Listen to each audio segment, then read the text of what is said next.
El Congreso de la Sociedad Estudiantil de Ingeniería Biomédica del Instituto Politécnico Nacional se ha vuelto una tradición que año con año sigue creciendo y expandiendo horizontes en la ingeniería biomédica. Por ello, estamos orgullosos de presentarlo en su tercera edición, Un héroe en todos nosotros. Bienvenidos.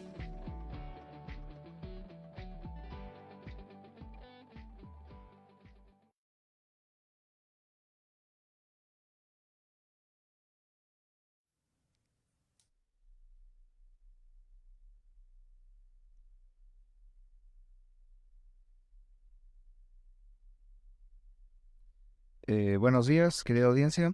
Bienvenidos a la primera ponencia que vamos a tener de todo el ciclo de ponencias que vamos a tener durante el Congreso. Estamos aquí con la profesora, con la maestra María del Carmen Acero. Aquí quienes estén en UPIBI ya la conocen, ya tendrán la maravillosa oportunidad de conocerla en persona. Y pues, como digo, con ella vamos a comenzar con nuestro Congreso. Bueno, ustedes primero, vamos a leer su semblanza. Que dice: María Acero es actualmente la encargada del Departamento de Investigación en UPIBI IPN, ingeniera biomédica egresada del IPN y tiene una maestría en Gestión e Innovación de Tecnología por la Universidad Iberoamericana. De esta se graduó como mención honorífica en 2015. Apasionada de su trabajo, a lo largo de su trayectoria se ha especializado en proyectos de gestión de tecnología, innovación y desarrollo. Directora de su propia empresa de consultoría biomédica, desarrollando actividades de planeación en hospitales. Participó de Innovamédica, empresa mexicana de investigación y desarrollo de tecnología médica, por medio de la gestión de la propiedad intelectual de los proyectos en desarrollo. Biomédica, Amelboli, y se volvió especialista en nutrición funcional. Feliz mamá de 2 adolescentes y próximamente iniciará estudios de doctorado. Fiel creyente de que la educación realmente puede cambiar el mundo. En eso creo que todos estamos de acuerdo. Y pues bueno, como dije anteriormente, usted es una profa de aquí de UPIBI. Usted se enfoca más a la parte administrativa. Más que nada la conocemos por Administración de Tecnologías en Salud y Administración de la Conservación Hospitalaria. Y entonces, ¿será correcto, como digo, decir que usted se involucra mucho más en el área administrativa? Ok, buenos días a todas, todos, todes. Muchas gracias por la invitación. Estoy realmente feliz de participar en una actividad más de la Sociedad Estudiantil de Ingeniería Biomédica. Mi apoyo siempre para todas sus actividades. Y pues bueno, no es tan solo una actividad más, es un nuevo congreso, es un nuevo comienzo, es una nueva oportunidad de transmitir las ideas que amamos en la biomédica y pues que compartimos. Entonces, gracias por la introducción, gracias por la semblanza. Con gusto les comparto que ya inicié el doctorado, entonces estoy muy feliz de ahora aprender temas de pedagogía, de educación, de cuestiones que me ayudan mucho a mejorar esto que amo, que es las clases y la biomédica, ¿no? En cuanto a la pregunta de que si me enfoco más en la parte administrativa, sí, o sea, mi perfil fue, digamos que yo cuando desarrollé la primera etapa de biomédica, que sí estuve en hospitales, que sí estuve en servicio, que sí, digamos que tomé esa parte, me convencí muy rápido de que yo lo que quería era hacer gestión. Entonces, la parte de gestión es lo que a mí me apasiona, o sea, eso de organizar un proyecto de inicio a fin, de verlo transformado, de verlo materializado, de haber evaluado unas necesidades desde el inicio y proponer una solución. Eso me llama y me llena mucho de orgullo profesional. Entonces, sí, mi especialidad es como la gestión, pero es más bien como ese proceso de planeación, de encontrar una necesidad, detectar cuál es la solución y darle una propuesta, porque al final ese es nuestro campo en biomédica, ¿no? O sea, evaluar necesidades y dar una solución tecnológica. A veces es hacer más hospitales, a veces es cambiar y modificar la estancia y la casa de un paciente, a veces es cambiar los hábitos de vida. Entonces, al final de cuentas, pues es como todo ese proceso de gestión. Ok, excelente, qué bueno que puntualizó. Entonces, particularmente la gestión, como dice usted, es un tema que la verdad también me interesa, es muy, muy interesante. Y dentro de esa área, en esta parte de la gestión en salud, algunos temas particulares en los que se haya usted enfocado, los que usted le da más interés. Sí, digamos que para mí la parte profesional de biomédica tuvo un impacto personal más allá de las paredes, como se llamaba uno de sus eventos, de los eventos de la sociedad estudiantil. Biomédica más allá de las paredes, de manera personal, o sea, cuando me ha tocado estar de paciente, cuando me ha tocado asistir a un familiar que es paciente, cuando me ha tocado ver la pérdida de un paciente familiar, eh, cuando he estado en la parte de evaluar proyectos en donde sabemos que el presupuesto es sumamente limitado y de todos modos hay que generar una solución y hay que verse creativos, innovadores, con tendencia, con equipamiento y todo, sabiendo que el presupuesto es reducido. Entonces, a mí lo que me gusta de este tema es la fase de planeación. O sea, creo que todo se basa en una buena detección de necesidades. Porque como lo dije anteriormente y lo repito, no siempre todo es hacer más hospitales. Entonces, al final de cuentas, esa parte de diagnóstico es como ser el buen médico que te dice a qué se asocia el dolor que traes. Entonces, el nosotros hacer una buena detección de necesidades, parte todo el proyecto de tecnología que podemos desarrollar. Ok, perfecto. Y en ese enfoque, bueno, en esa perspectiva que usted ha tenido, como paciente familiar y con este enfoque en saber gestionar las tecnologías que hay disponibles en los hospitales, ¿cómo qué cosas ha descubierto que nos pueda compartir en esa exploración? Pues digamos que de los impactos más fuertes, tanto negativos como positivos, o sea, ha sido estar como paciente en un hospital donde no había absolutamente nada y darme cuenta de las carencias que puede haber por una mala planeación.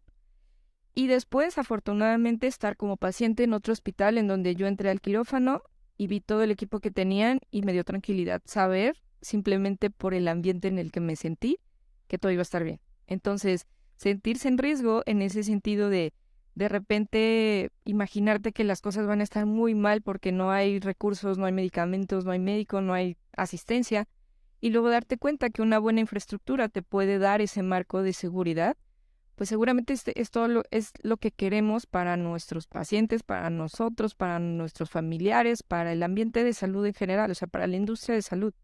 Queremos que nos dé esa seguridad que te va a ir bien, que te van a atender bien, que vas a tener el seguimiento.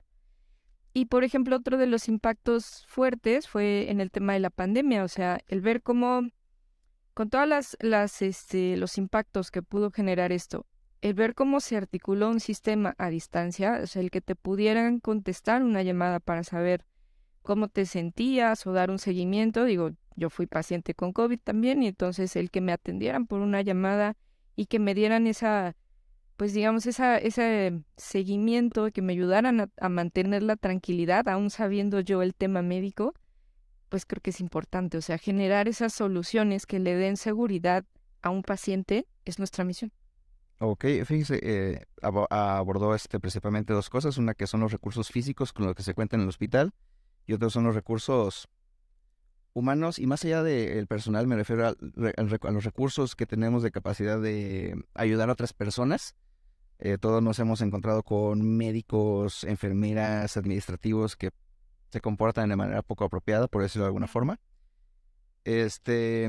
Y me hace reflexionar acerca de la diferencia en la vista de un hospital equipado y en que hay buen personal, y un hospital y que tiene una sola de las dos o ninguna. Entonces, es interesante, la verdad, ver ese contraste. O sea, no puedes ver el hospital porque estás encerrado y no tienes la atención aunque hay equipo. Claro, o sea, al final de cuentas creo que tenemos doble responsabilidad como biomédicos, porque una, ya conocemos o deberíamos de conocer el ambiente de salud, y la otra porque podemos hacer un diagnóstico en base a la tecnología que vemos o al sistema que vemos. Entonces, incluso hasta para uno como biomédico, biomédica, es impactante el ver, híjole, ahora sí tengo recursos, ahora no tengo recursos, y cómo los genero y de dónde los genero. Entonces, creo que vuelvo al tema de detección de necesidades, es muy importante en nuestra área. Y además tenemos otro reto súper importante. O sea, en México estamos acostumbradas a ir a un hospital hasta que la enfermedad se manifiesta, hasta que nos duele algo. No tenemos esa cultura de prevención. O sea, es muy padre toda la tradición de las comidas familiares y toda la abundancia que se puede dar como en un ambiente cultural y tradicional así, a través de la comida, por ejemplo. Pero por el otro lado hay una necesidad bien importante de generar esa conciencia de que el cuidado de la salud empieza por uno.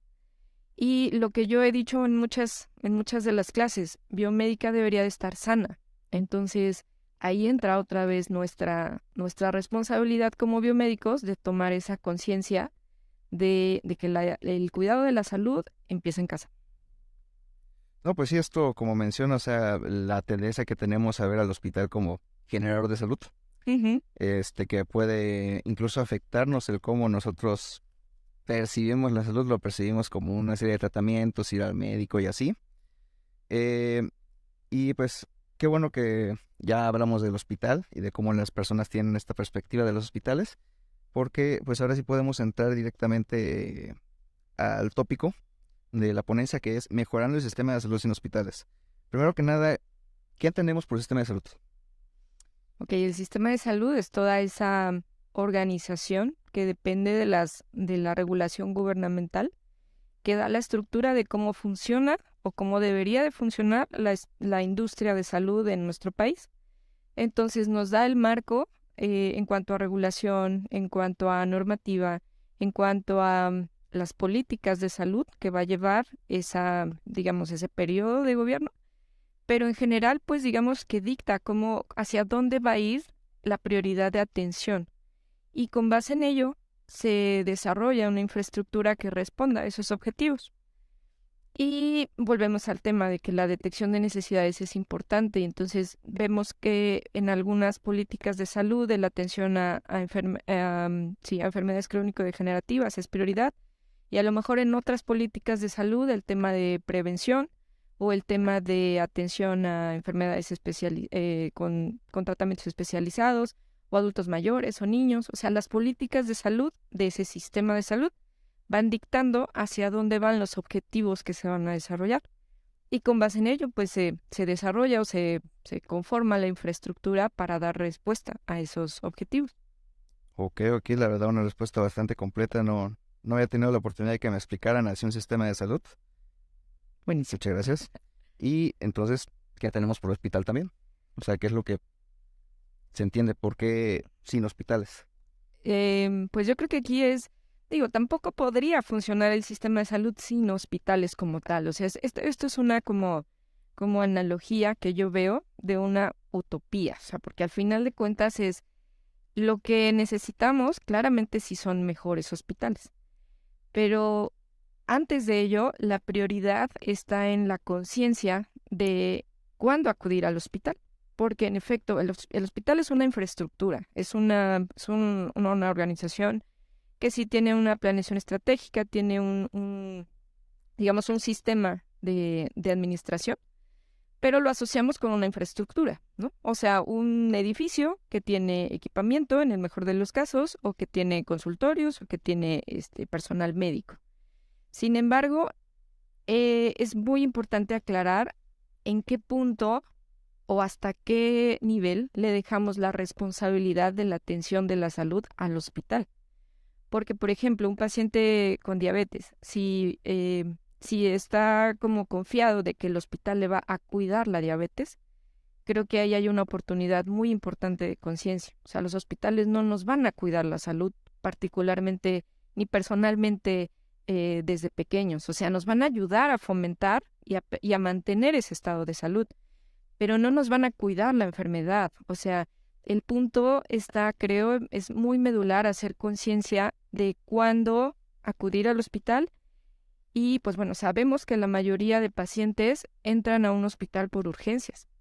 Y muchos de esos pacientes pudieron haber tenido un desarrollo de prevención o de consultas externas que nos hubieran evitado llegar a ese límite. Y entonces ese sistema en una población de 130 millones de habitantes, que es México, con una inversión que además es muy limitada, o sea, veía apenas que la inversión en 2022 para el sistema de salud fue 2.96 aproximadamente del Producto Interno Bruto. O sea, aproximadamente el 3% se va para el sistema de salud. Entonces, con ese 3% es complicadísimo salvar la salud de todos los mexicanos. Entonces, necesitamos empezar por los cuidados en casa. Creo que ahí hay una oportunidad importantísima. Aquí bueno, ahorita puntualmente lo que menciona, entonces ese 2.93% es poquito. relativo a que un promedio, me imagino, de la OCDE o algo así. Sí, estamos por debajo del promedio de la OCDE.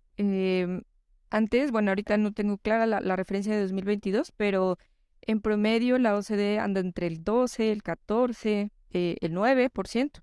Entonces, digamos que comparado con eso, y podríamos hacer varias comparaciones, podríamos decir que es poquito, ¿no? Pero ¿cuánto es poquito? O sea, al final de cuentas, lo que tenemos que resolver es más bien si es suficiente para las necesidades de nuestro país. Y pues todos hemos pasado, seguramente cada uno tendrá una historia de terror, así como una historia de éxito, y o sea, todos los ambientes tienen pros y contras. Y nuestro sistema de salud tiene cosas muy buenas. Yo quiero también recalcar esa parte. Y al final de cuentas es más bien buscar esa suficiencia. O sea, no tanto ver si es poco, mucho, o sea, poco en relación con qué, o mucho en relación con qué, sino más bien eso nos alcanza para resolver todas las necesidades que tenemos. Probablemente no. Sin embargo, pues también entendemos que las necesidades del país son relevantes en muchos temas, en educación, en seguridad, en comunicaciones, ¿no? Entonces, es complejo. O sea, la parte de administración es compleja, interesante y retadora, porque tienes que decidir hacia dónde se van tus recursos y en qué proporción. Y para ello, pues yo creo que necesitas mucho conocimiento. Y para eso también podemos ayudar a los biomédicos, claro que sí. Seguro. Entonces, ok, interesante. Como usted dice, no es poquito, 9, 12, 14 ya es algo mucho mayor, acá es el 3% que nosotros tenemos en México. Y pues, o sea, como dice usted, o sea, el sistema de salud sin hospitales. Bueno, yo lo que entiendo es que mucho dinero de los sistemas de salud se va a hospitales, más que nada según el tercer nivel de atención. Que usted sepa realmente a dónde se va el dinero, porque muchos sabemos que es poco eficiente. Los sistemas de salud creo que en todo el mundo son poco eficientes. Usted sabe a dónde se va el dinero y usted, si no lo hacemos por medio de hospitales, ¿a dónde sería mejor enfocar ese dinero? Ok. Creo que es muy, muy, muy interesante esa pregunta. Tendríamos que realmente analizar cuál es la distribución de recursos, porque ahorita tal cual no podría decir tanto se va porcentaje de infraestructura o así. No tengo como el dato actualizado. Lo que sí es un hecho es que hay una proporción que se va al sostén de la organización, es decir, a todo el personal, de salud que trabaja, que los organigramas no son menores, o sea, un organigrama del IMSS o del ISSSTE o de incluso la Secretaría de Salud son recursos muy, muy, muy importantes. Pero también hay un tema de infraestructura, o sea, el 70% aproximadamente de nuestros hospitales en México son obsoletos. O sea, el boom de la creación de hospitales fue en 1940, más o menos, en la década de los 40. Entonces, una buena parte de ese presupuesto se va a actualizar o a reforzar esos hospitales que fueron creados hace tiempo. Entonces, ahí hay una oportunidad importante porque para nosotros como biomédicos tenemos que mantener al día y mantener actualizado y mantener bajo la normativa una infraestructura que fue creada hace mucho tiempo y que respondía hacia otros requerimientos. Entonces, por el lado de la parte de hospitales y de infraestructura y de organización, creo que es fundamental entender muy bien las necesidades. O sea, si requieres más equipamiento, busca ese equipamiento y sobre todo estudia a la población, o sea, qué tipo de padecimientos, qué tipo de necesidades, hablando de tecnología, se requieren. Estamos inundados de campañas de salud, pero ¿cuántas de esas campañas realmente llegan a un cambio de conciencia? Entonces, la necesidad importante en los hospitales o en general en el sistema de salud es hacer una buena detección de necesidades para saber qué es lo que realmente requiere ese sistema. O sea, si requieres hacer más infraestructura, ok, pues hagamos más hospitales, pero si requieres mejor equipamiento, busquemos la tecnología adecuada. Y si requieres mantener actualizado un hospital, pues también, o sea, se vale ir por ello, ¿no? Pero creo que otra de las oportunidades importantes viene en el tema familiar y personal. Y creo que ahí es donde radica parte de la solución, sinceramente. Cuando me enteré del tema de esta ponencia, bueno, a mí me gusta mucho interactuar en la comunidad de LinkedIn. Y entonces yo lancé como el título de la ponencia para saber cuál era como la opinión de la red, ¿no? Y entonces, la verdad es que los comentarios han sido muy interesantes y es parte de lo que yo comparto. O sea, al final de cuentas es ver qué tanto impacta este tema de cultura y enfermedad, como lo vivimos en México, y cómo resolver esa parte de las tradiciones o de cómo atender esta parte social que nos influye demasiado. Y entonces ahí llegaba como a la conclusión de 3 puntos, 4 puntos en particular, que eran como fortalezas o, bueno, oportunidades para nosotros de manera personal, que empiezan en casa y que impactan directamente en el sistema de salud, porque entonces ya no vamos a llegar al hospital, ya no vamos a entrar al hospital por urgencias y nuestra enfermedad ya no se va a volver crónico-degenerativa, se va a volver una enfermedad tratable que te puede mantener la salud en un estado general aceptable para que puedas continuar con tu vida, ¿no? Y entonces entre esos puntos, pues todo empieza por promover hábitos de vida saludables, ¿no? Si en tu casa no los promovieron, es momento de que tú hagas esa conciencia. O sea, estás estudiando una ingeniería que tiene que ver con el sistema de salud, estás en un ambiente universitario en donde además tienes la responsabilidad de transmitir la información a personas que no la conocen del todo. Y por un tercer punto, si no fuera poco, estás en el sistema de salud, entonces tienes esa responsabilidad también. Entonces, los hábitos de vida saludables son fundamentales. Concientizar, decía el ingeniero Roberto Ayala, comentó que es sumamente importante en el área biomédica, comentó esta publicación que les digo de LinkedIn, y mencionaba también concientizar sobre los riesgos de la automedicación. Es algo que a lo mejor no comentamos mucho, pero sin embargo está dentro de la pues quiero decir, bueno, no quiero decir tradición, pero sí de las costumbres, o sea, Cultura popular, bueno, cultura social mexicana. sí, estamos muy acostumbrados al remedio o a que te comenten algún tratamiento y pues ahí vas, ¿no? Entonces, concientizar los riesgos de esa situación es también importante. Otro tema es crear mejores herramientas de vigilancia médica en casa. Creo que eso también fue uno de los temas que nos tuvo que haber enseñado la pandemia. O sea, aquí ayúdenme ustedes a recordar. A partir de la pandemia seguramente tuvieron no nada más ya el termómetro, sino probablemente un oxímetro en casa, probablemente algo más de equipo médico o incluso les tocó ver cómo era la evolución de un paciente crítico en casa y darse cuenta de cómo puede impactar el tener los recursos o no tenerlos. Entonces, el mejorar las herramientas de vigilancia médica es, digamos, de manera personal, es fundamental. O sea, el crear la cultura de hacerte un chequeo médico, de ver incluso si eres hipertenso. O sea, hay personas que a su edad, o sea, entre los 20 y los 30 años, son hipertensos, tienen diabetes y no lo saben, están propensos a... Incluso ese es otro de los puntos importantes. Tener conciencia de los padecimientos que podemos tener por carga genética.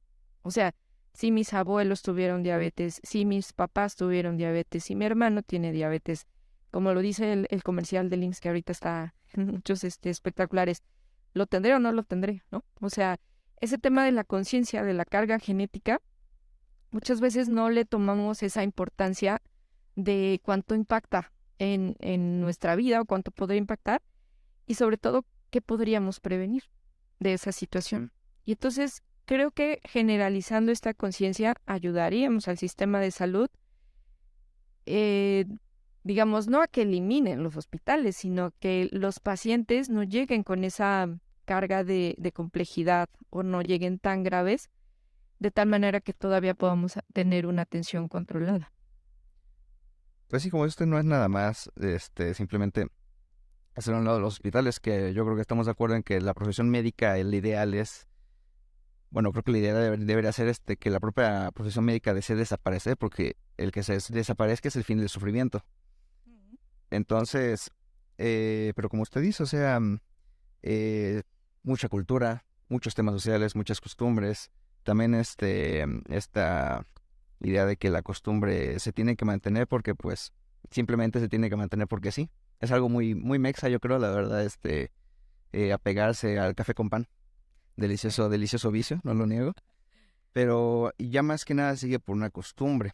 Entonces, lo bueno es que ya nos empezamos a despegar un tanto de esta parte de la promoción en salud, que es como que el mayor acercamiento que tiene el sistema de salud a la familia, incluso en no sé, aquí en la audiencia, no sé si usted le haya tocado las pláticas que da en los centros de salud o en el consultorio.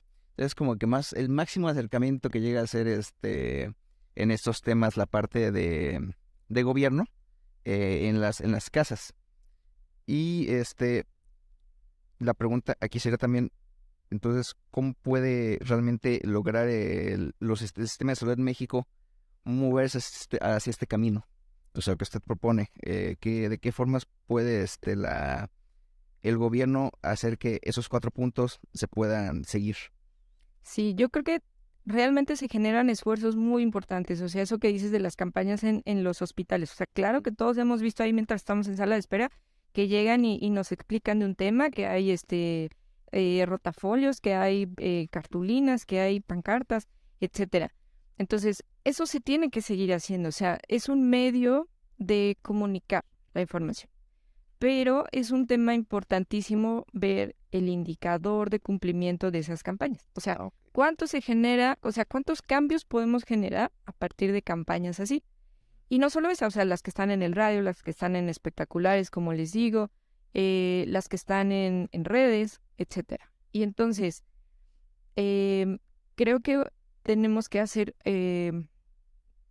ir a través de profesionales como ustedes, o sea, los que están ya estudiando en un ambiente relacionado con la industria de salud, absolutamente todos y todas y todes.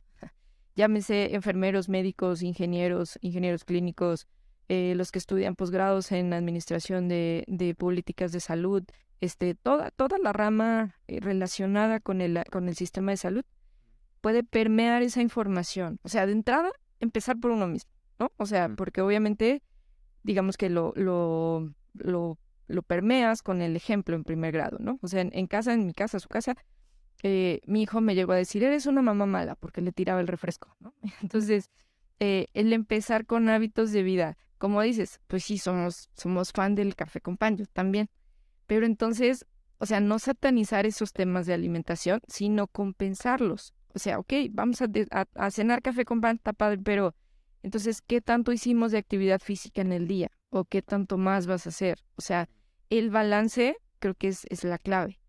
Y aprender, o sea, el tema de nutrición es fundamental. O sea, es tan malo es tener hábitos de abstinencia en cuanto a alimentos como tener excesos, ¿no? Y entonces, nosotros que estamos estudiando en un ambiente de salud, tomar esa responsabilidad de decir, de verdad, qué cambios puedo hacer en mi vida y permearlos. Y pues es que no somos uno ni dos, o sea, actualmente en ingeniería biomédica hay más de 10,000 ingenieros titulados en el país. Entonces, si hacemos ese efecto como de dispersión de la información, creo que ya será un avance. O sea, evidentemente no es la solución, no todo es esa parte, pero creo que es un muy buen avance. Y sobre todo generar la conciencia en ustedes, porque al final de cuentas, ustedes son una generación que todavía va a tener un seguimiento, ¿no? O sea, si se casan o no se casan, si tienes hijos, si todavía convives con tus papás o con tus hermanos o con tu círculo de amigos, todavía puedes generar cambios. Bueno, eso último se refiere a como biomédico que yo tengo cierta información que muchas otras personas fuera del área de salud no conocen, ¿no? Me imagino que se refiere a eso. Sin duda. Que sí. eso es para toda la vida, o sea, lo que aprenda y me acuerde ya de viejito, pues lo voy a seguir compartiendo. Sí, sin duda. Y sobre todo ese tema de tener como la cultura de la medición, o sea, lo que decía de tener esos elementos que nos ayuden a una vigilancia en casa, o sea, no puedes saber si eres hipertenso hasta que te mides la presión arterial. Y entonces a lo mejor, pues digo, no te vas a enterar con solo una medición, pero me refiero a generar esa cultura de evaluar cómo está mi salud en primer lugar, el índice de masa corporal, la cantidad de ejercicio efectivo que hice en el día. Y pues también sumar el tema de salud mental. O sea, actualmente los temas psicosociales empiezan a ser una demanda de atención. Bueno, no que no fueran antes, lo que pasa es que ahora son más visibles. O sea, ahora podemos tener una incapacidad por depresión, ¿no? Y entonces, antes, pues eso estaba como un poco desatendido. Y actualmente, incluso después de la pandemia otra vez, se vio mucho el impacto de este tema en nuestra área. O sea, en biomédica, y el que tengas un tema psicosocial sin resolver, pues también impacta mucho en qué tipo de profesional vas a ser. Sí, por ejemplo, ahorita, al menos en Estados Unidos vemos el boom de la telemedicina en cuanto a psiquiatría. Tiene sus controversias, pero hasta eso, pues, la psiquiatría y la psicología tienen la ventaja de que no siempre requieres tener realmente el contacto físico con el paciente. Es más un contacto psicológico, un contacto humano. Sí, es un seguimiento, es un acompañamiento, es un buen diagnóstico, es una buena prescripción, ¿no? Al final de cuentas. Pero creo que, pues es que y no todos estamos acostumbrados a esa definición. La salud es un concepto integral, tiene que ver con lo físico, lo mental, lo social.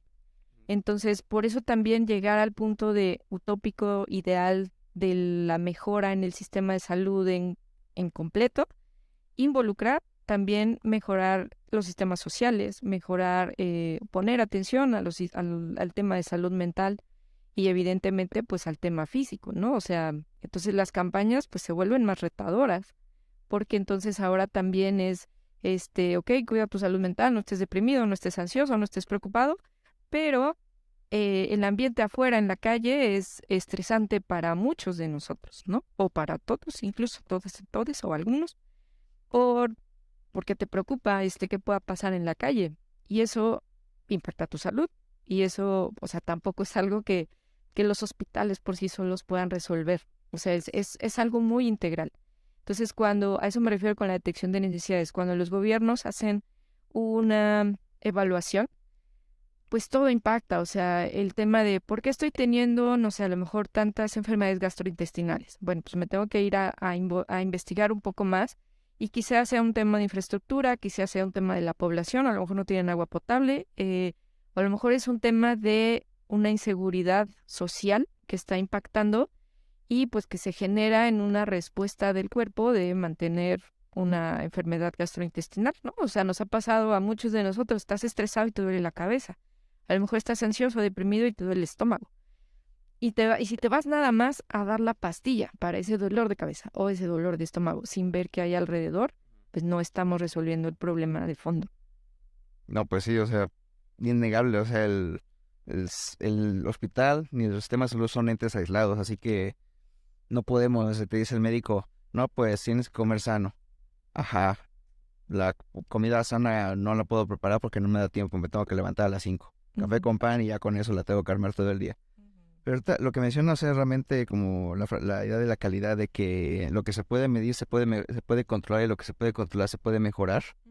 La voz muy presente en lo que me comenta, y puntualmente, ya ahorita estamos a punto de acabar con nuestra ponencia, pero me gustaría mucho saber cómo piensa usted que podemos mejorar esta parte de la medición. O sea, más que nada haciendo que el sistema de salud es un ente más, aunque no queramos muy centralizado. ¿Cómo puede los gobiernos y las familias trabajar para poder hacer llegar esas mediciones y hacer esa cultura de la medición y del seguimiento que usted menciona? Pues sin duda es un problema importante, retador, no tiene una solución, creo, singular, o sea, es una solución integrada, pero yo creo fielmente que el tema de la conciencia personal es una muy buena herramienta. Y parte de esa conciencia es educarnos e investigar, ¿no? O sea, volvemos a la frase de lo que no puedes medir, lo que puedes medir, se puede controlar y se puede mejorar. Primero hay que darnos cuenta cómo están esas mediciones, o sea, y medir desde tu familia o desde el sistema de salud. O sea, en tu familia, ¿cuántas personas con diabetes hay a tu alrededor? Y entonces empezar a crear esa conciencia de, ok, puedo caer en ese ambiente, ¿cuántas probabilidades tengo si es que mis abuelos y mis papás y mis tíos tienen diabetes? O sea, ya hay una carga genética ahí importante. Y entonces hacer conciencia de ese tema, ¿no? Y empezar a generar cambios. O sea, ¿qué puedo hacer yo? Bueno, pues sí, en efecto, o sea, yo también me levanto a las 5 de la mañana, pero yo soy la responsable por preparar mi desayuno, porque si no desayuno, no, más bien, si no lo hago, no desayuno todo el día, ¿no? Y entonces al rato el dolor de cabeza, la deshidratación, el comer, ya no es un par, porque ya son dos a la mitad del día también. Entonces, reorganizar tus actividades, o sea, no hay de otra, o sea, realmente las cosas que cuestan mucho a largo plazo, les tenemos que invertir en el presente. Pero entonces, ¿cómo queremos vivir ese largo plazo? O sea, con una enfermedad crónico-degenerativa o con un hábito de vida saludable que al menos te permita hacer un desayuno saludable, ¿no? Y para eso pues necesitamos información, necesitamos capacitarnos, necesitamos ver cuáles son los requerimientos mínimos, qué puedo obtener comiendo un plátano o comiendo una barrita o así, ¿no? O sea, necesitamos educarnos, eso es una realidad. Y al sistema de salud también le hace falta medir. O sea, esa es otra parte importante de la administración y de la gestión que me toca. O sea, ver cómo son esos indicadores. Cuando vemos una estadística, cómo manejamos esa estadística. O sea, el número solito no te dice si es bueno o malo. Pero, por ejemplo, por ver una estadística, hace poco veía que uno de los estados donde se presenta el índice más alto de suicidios. Entonces, ¿cómo afecta ese número? ¿Qué te dice ese número? Entonces, lo mides, lo controlas y lo mejoras. Y con base en este número, de hecho es el ejemplo que les digo, es de Yucatán, se desarrollaron programas de asistencia y de detección para identificar estos problemas que llegaban a esa conclusión fatal del tema del suicidio. Y el gobierno desarrolló programas de acompañamiento a distancia, telemedicina otra vez, llamadas, el hacer un diagnóstico y evaluar situaciones de riesgo y atenderlas y al menos identificarlo. Entonces, esa parte es muy importante. Tenemos que educarnos, tenemos que mantener esa investigación y sobre todo analizar resultados. O sea, el hecho de que yo me haga una evaluación, un perfil químico en este año, o bueno, cada año, que es como lo recomendable para una persona. Lo importante no es solo hacerlo, sino evaluar y bueno, ok, salí alta en colesterol, ¿qué tengo que hacer? Salí baja en hemoglobina, ¿qué tengo que hacer? Triglicéridos, que es algo súper común porque pues las gorditas nos encantan. Pero entonces, ¿qué tengo que hacer? O sea, no es nada más medirlo, sino generar cambios a partir de ello. Ok. Por ejemplo, así, de bote pronto, 3 cosas que le recomiendo al auditorio que mida y que empiece a medir ya hoy. Ya para acabar. Lo que puedes medir hoy es tu índice de masa corporal.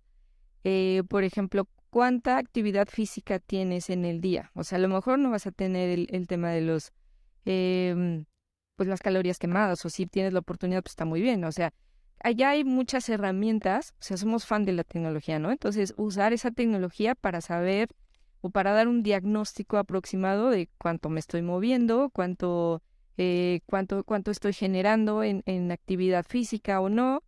Entonces, índice de masa corporal, ¿cómo está tu actividad física durante el día? ¿Cómo es tu alimentación? ¿O cómo son tus hábitos de vida saludables en general? O sea, el tema del sueño, cómo está tu salud mental. O sea, creo que eso es un tema muy personal, pero tenemos la capacidad de hacer una evaluación de está muy bien, necesita mejorarse o me urge una ayuda, ¿no? Entonces, creo que esas 3 cosas. Y lo que decía de ver cuántas herramientas tenemos en casa para nuestra vigilancia médica. Eso también podría ser una recomendación o no sé, una situación para crear conciencia. O sea, si mi mamá es hipertensa y no tengo o no le he recomendado yo como biomédico o biomédica tener un medidor de presión arterial, pues ahí tengo una oportunidad, ¿no? O sea, mi mamá, por ejemplo, utiliza una ayuda auditiva y yo hasta muchos años después me percaté que la orientación de los muebles en su casa iba a ayudar o perjudicar el uso de esa ayuda auditiva. en dónde tiene la tele, en dónde, o sea, en dónde es su día a día. Y ese tipo de cosas, a lo mejor luego las vemos como que las vamos a probar y a poner en marcha hasta que estemos en el hospital. Y pues la realidad es que por eso el título me encanta el título del Congreso en general, o sea, un héroe en cada uno de nosotros. Si tú logras hacer que tu mamá escuche mejor por haberle puesto la tele en otro lado, creo que ahí ya estás aportando en la biomédica y a lo mejor no te habías dado cuenta. No, pues fascinante, la verdad. No había pensado para nada en ese punto. Esta plática sí estuvo, creo que interesante para todos, pero pues ya nos tenemos que tristemente retirar para darle paso a las siguientes ponencias. En resumen, les recomendamos comprar su glucómetro para medirse la presión y un estetoscopio, que son como que los esenciales, y un termómetro. Pues bueno, muchísimas gracias, profe Acero. Espero que le haya gustado estar con nosotros en este tercer congreso como la primera ponente. Y pues nada, aquí los seguimos viendo. No sé, una despedida de la profe Acero. Sí, claro, con gusto. Me encanta estar con ustedes, de verdad. Me encanta y reconozco y les doy toda mi felicitación por lo que hacen. Mi apoyo siempre otra vez a la sociedad estudiantil. Y pues sí les quiero dejar la recomendación de un libro. Es un libro incluso editado por el Instituto Politécnico Nacional, entonces lo pueden encontrar en las editoriales. Yo lo compré en la Feria del Libro del IPN y me ha parecido una maravilla porque habla justamente de este tema sociocultural de las enfermedades crónico-degenerativas.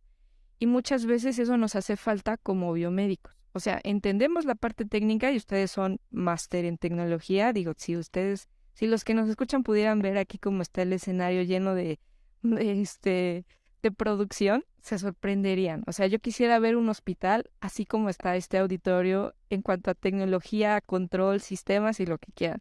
Entonces me va a encantar cuando yo llegue al hospital y vea que los biomédicos son ustedes, porque si tienen este control para una ponencia, espero que así lo tengan para la parte técnica, ¿no? En lo que les toque hacer.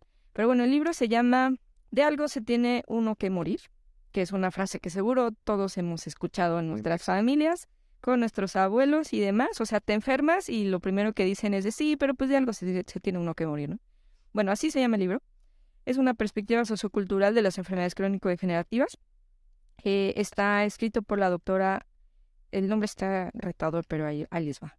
Se llama Cuauhteotlia Jiménez Castañeda. Y les digo, es una edición del IPN. Les puedo dejar la referencia aquí con sus compañeros.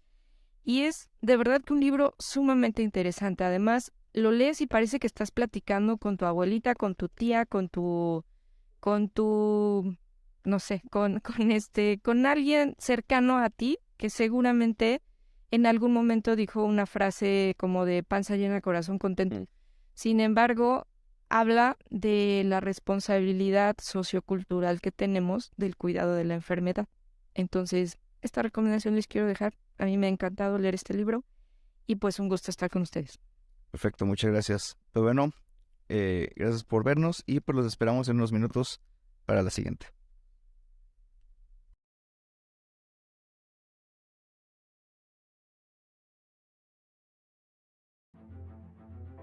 El Congreso de la Sociedad Estudiantil de Ingeniería Biomédica del Instituto Politécnico Nacional se ha vuelto una tradición que año con año sigue creciendo y expandiendo horizontes en la ingeniería biomédica. Muchas gracias a Siscom por hacer este evento posible y a ustedes por acompañarnos.